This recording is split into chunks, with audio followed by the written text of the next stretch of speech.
Mic check, check, check, check. I don't know if this lighting is going to work, babe, with the shade going back and forth. We're going to work it out. I think it'll be fine. You think it'll be fine? Do y'all think this will be fine? I think it'll be fine. Well, if Cherie thinks it's going to be fine, then it's a wrap. Y'all just going to have to know it's going to be fine. Let's get ready to get this party started, babe. Want a time crunch, because when this sun comes up, woo, boy, it's going to be hotter than July. 3 days later, 3 weeks later. But they won't Turn mess the with you. camera. I'm just trying to see no, if we were sitting on that side, is the light better?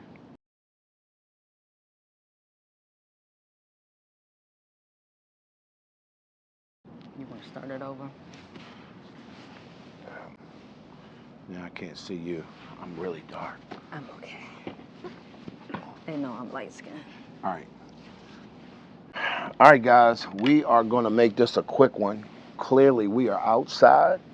We are on the rooftop of the building that we live in. We just thought we'd just do another shot of what it looks like at 9 o'clock in the morning, 9:20 in the morning here in El Cangrejo, Panama, for the next edition of Behind Closed Doors. Let's get started right after this.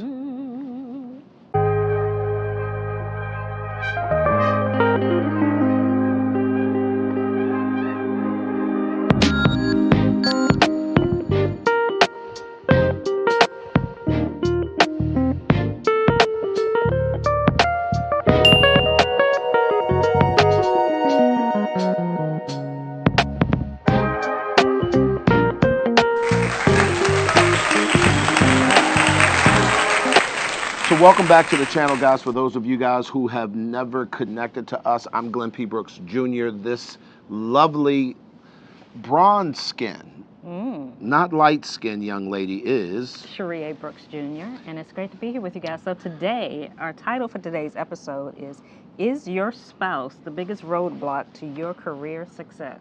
Okay. Is your spouse. Is your spouse, meaning that folks, that one you said I do to at an altar somewhere in the world, and whether it was your backyard, whether it was Vegas, it might have been the big church joint.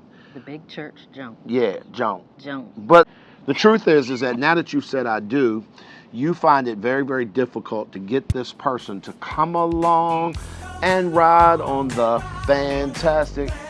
Do you want to ride? Do you want to? Do you want to? The fantastic, not so fantastic. They say they don't want to way. go to the land of funk. To the land of. Okay. And so today's topic was inspired by my latest title, my latest book, titled Building a Successful Marriage and Business Without Losing Either One. And this is a book where I talk about the many challenges that oftentimes, particularly business owners, entrepreneurs, struggle with when they're trying to run a business and also maintain their marriage. Right. And it doesn't even necessarily, you don't have to be an entrepreneur. You can be career driven. If you're in a high level career that takes a lot of your time, learning how to balance that. And one of the chapters in particular in the book, I talk about casting vision, and that kind of prompted this conversation today. One of the biggest challenges that a lot of times couples have, even if, particularly if you were not doing the thing you want to do when you first got together.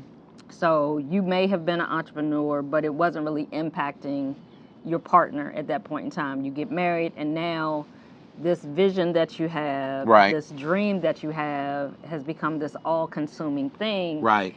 But you haven't gotten full buy-in from your spouse. So I want to talk about that really quickly, Cherie, because the challenge that we often face, particularly with the clients that we get to coach in this space, is that you are feeling like you're kicking the ball and dragging Charlie. It's like we're kicking this can down the street, but rather than and I'll use some terms that I've heard people say, your support, you're not riding with me, you don't see the vision, you don't understand me. And what I have found is, more importantly, it's not, okay, so the onus might be that they're not supportive.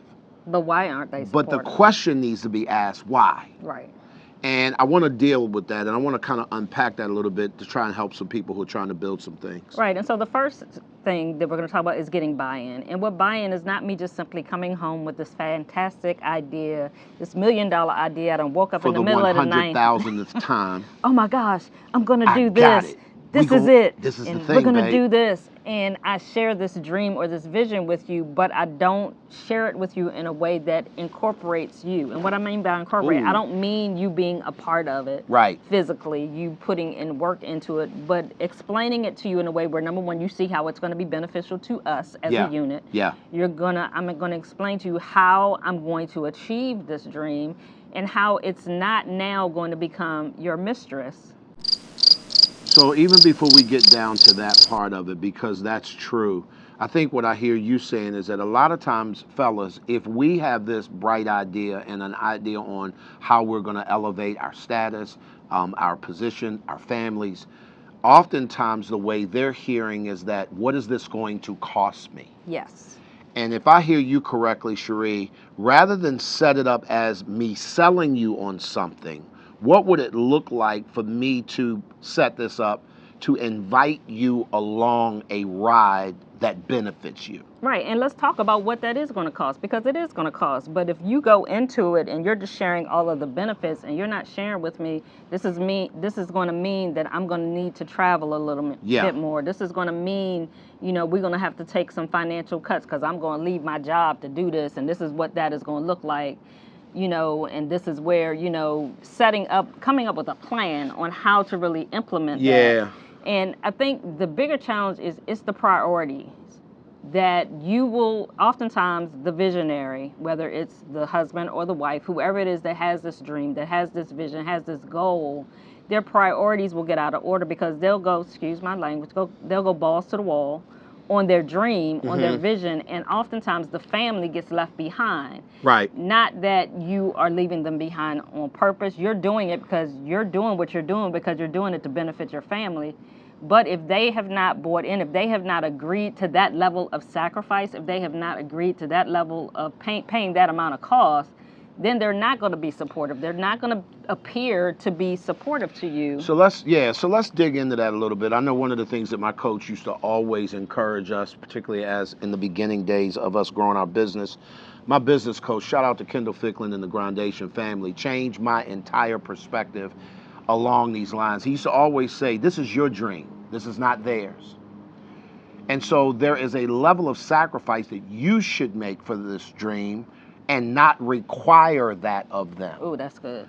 Yeah. And that messed me up because a lot of times conventional wisdom or maybe the worldly thought is, no, if this is my dream, it's automatically ours. No. Because I am making this sacrifice for the family. And I hear this from entrepreneurs a lot, where they're saying, in order to be successful, it takes sacrifice. That's true.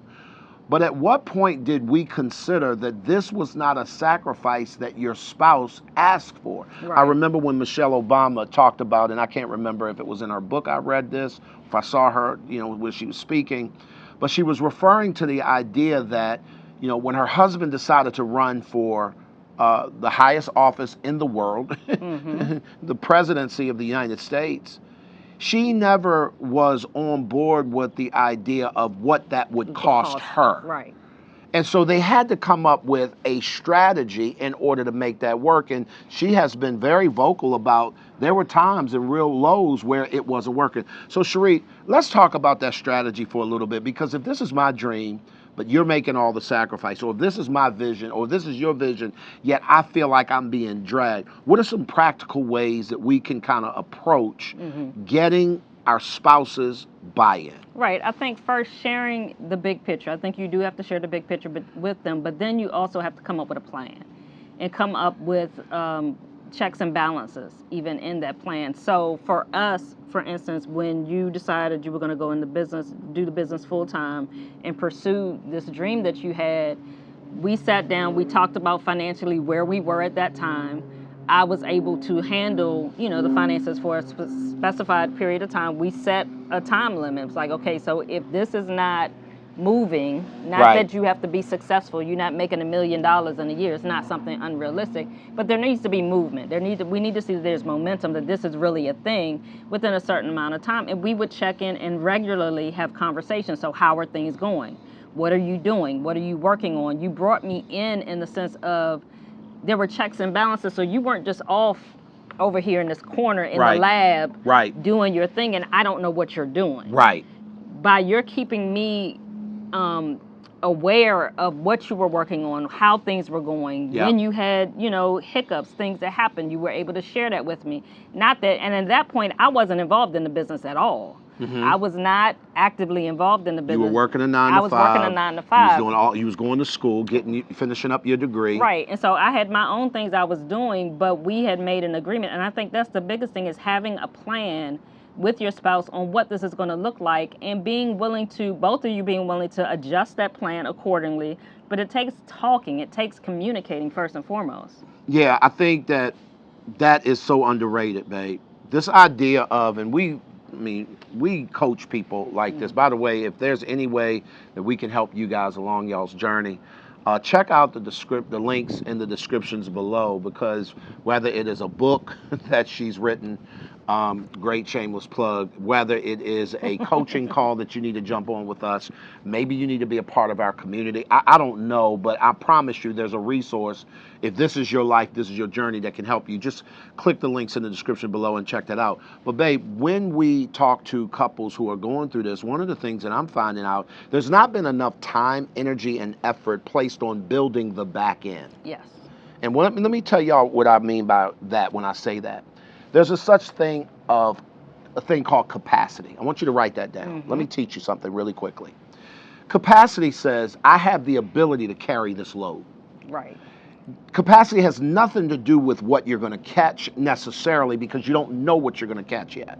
But what it does speak to is efficiency. It does speak to being able to do things at a fast pace. So I'll give you a quick example. You have a program that you're trying to launch. Maybe it's a book that you're trying to write. Maybe it is a business that you're trying to get off the ground. Capacity says, how long can I make it with if this thing don't generate money for the next 6 months?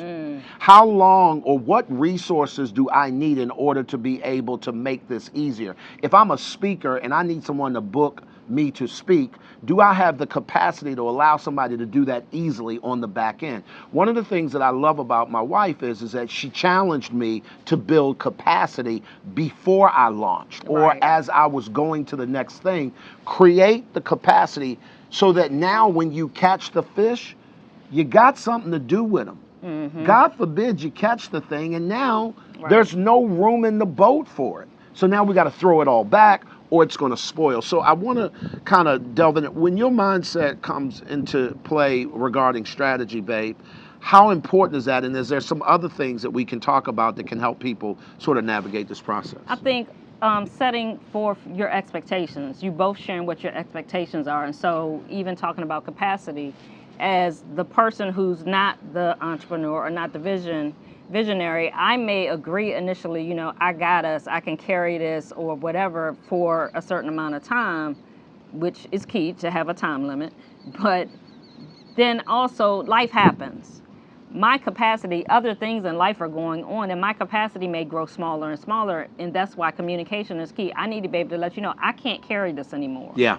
And that doesn't mean that I'm not supportive of your dream, but you no longer have the capacity. I don't have, if I'm carrying a boulder on my shoulder, I can only walk for so long carrying that boulder. That part. And I think it's unfair for the visionary or the dreamer to think, oh, well, just keep holding that. I'm coming. You know what it's coming. You know what I think about when you say that? Cherie told me, true story. Hey, babe, I remember when I left the radio industry, I was an executive, I was making a solid 6-figure income. Yeah. It was a thing. She was home, she was not working. We bought a brand new home, built it from the ground up, all the things. And I remember probably about 6 months into that new home, also 6 months or so into our marriage, me saying, I feel God calling me to full-time ministry. And she said, really? Now, that wasn't necessarily surprising to her. The next thing I would say would be, And that's going to probably require me to take approximately a 70% pay cut in order to fulfill or answer that call. One of the things that she said to me, because we talked about, could I do this? Is this something that you believe God's wanting me to do? What do you think? Can we pull this off? Our daughter was in private school. Could we keep that going during this time? And she looked at me, and I'm talking about this idea of you buying in on the front end, but things change. She said, well, babe, if we got to eat peanut butter and jelly, if we got to eat oodles or and noodles noodles. was the exact words. Right. Oodles or noodles. I got you. But then when we had to eat oodles or noodles, good God Almighty, I didn't have the capacity anymore. all of a sudden, now the weight of the burden that she was carrying became real. And now the question is, how do you make adjustment? And this is where communication, I believe, saved us. Right. Because it was in that moment that our communication went to another level, because the game changed and the rules changed, and we had to communicate clearly, okay, so what do we do now? Right. And so I think the key is that we have to be understanding of people's capacity and that changes. And what happens a lot of time is that the visionary will go back, well, you said you agreed that we could do this. Okay, I did agree. I was good but for I that. can no longer carry it anymore. Right. And this is where now the visionary, the dreamer, has to be willing to now prioritize your family, prioritize your partner and your spouse, and say, okay, this isn't moving the way that I wanted it to move. It's not doing what I thought it was going to do. Let me make some adjustments so that I can take some of this Key load. word here, guys, adjustment. Right. Write that down somewhere. Take some of this weight off of you so that you can get refreshed, so that you can be restored, so then we can move forward. But what happens in most cases, I'm going to keep piling this weight on you. Nah, you got it. I'm over here doing this. You got this. I got to do this. We said I was going to do this, so I'm going to keep grinding over here. I'm going to keep doing this thing because it's going to kick off any minute. While I'm doing that, you're getting weighted down more and more and more because you're carrying the weight, because you no longer have the capacity. And I'm going to stress this. You have to communicate. You have to talk regularly. I need y'all to do a word study on the word grind. Our culture has taught us that it's all about the hustle. It's all about the grind. It is also true that you can hustle backwards. It is also true that by definition, grinding denotes pulverizing into sand or to something that's broke down to its barest form. Right. When human beings grind, they break down. They destroy stuff. They destroy stuff. So yes, you may hustle your way to a successful career, a successful business. But what did you kill along the way? But what did you kill to get it? And I've heard people publicly, Cherie, of which I no longer subscribe to this mindset, is that effort was worth the sacrifice, even if the family didn't get it, because that was what I was supposed to be doing. As we wrap up today, I want to encourage you. Number one, if you've never gotten this book, you need to go get it. You need to read the book. This book will help you from a practical way. And again, we're just lifting out chapters and principles that can help you along the journey. Fellas, let me help y'all understand. And maybe we can get into this at another level. But one of the easiest ways for you to get your spouse to buy in is to produce. But I don't want you to hear me talking about money. I want you to hear about me talking about effort that moves the needle. And the only way you know that needle, and trust me when I tell you, I've had to go through to figure this one out. The only way that you know that needle moved is that you've measured it. You set out to say, by here, I want to be here. By this time, I want to be here. By this time, I want to be here. It's like this building behind me. There are levels to this. And when you skip levels or when you skip steps, that's when you start hurting yourself. And this is where communication becomes critical. And let me just say this, when it comes to effort in regard to production, it's not necessarily even in your business. Me seeing your effort is you now stepping in and helping take the load off of me in certain areas. That it may mean you go out and Uber. I don't know. I did. It may mean you're helping out more around the house. You're helping more with the kids, because you're trying to alleviate some of the burden off of me so that you can continue to pursue what it is that you're doing. But that takes you guys sitting down, talking about what your expectations are, what you both want out of this. And sometimes it may mean putting that business or that venture aside for a season to make sure that your family is a priority. Absolutely. The biggest thing I think you have to be honest with yourself and what your priority is. If you are married, Yes. or if you are planning on getting married, your family should be number one. It should be. It should be number one. If it is not number one, you need to reevaluate What it is that you value. what you value and why is it that your family is not priority. Because whether it's a business, whether it's something else, if your family is not your number one priority, something is always going to cut in on your family and it's going to cause problems in your relationship. We're going to come back next week. We're going to continue to unpack some of the principles that Cherie has written about in her book, Building a Successful Marriage and Business without losing either one. And I want you guys to do me a huge favor. Click the link. If you haven't subscribed to the channel, if this content is helping you on any level, subscribe to the channel, like it, share it out to some people, because at the end of the day, here's what I know to be true. You cannot get to any place of significance by yourself because we all need some help. Y'all be good. We'll see you next time.